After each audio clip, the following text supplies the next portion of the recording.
Hi everyone, in front of me I've got a Redmi Turbo 3 and let me share with you how to change the ringtone on this device.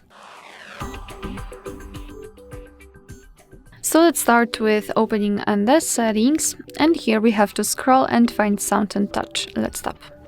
Now let's tap on this ringtone section here, and as you can see right here we've got 3 highlighted options of the ringtones. Of course you can tap on them and listen whether you like them or not, but if you're not sure if you want to set those options as your ringtone, simply tap on all ringtones.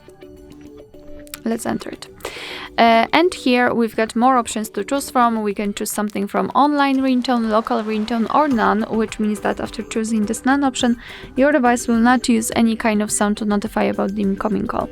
Here under it we've got system settings, which are pre-installed. Of course you can choose something from them, and basically all you have to do is to tap on the specific option to listen how it sounds and if you like it. And let's pretend I want to set this daydream option, so just tap on apply, and now after getting back you can see that it is notified right here, which means that from now on your device will use the chosen ringtone to notify about the incoming call. Alright, so that will be all. Thank you so much for watching. I hope that this video was helpful, and if it was, please hit the subscribe button and leave the thumbs up.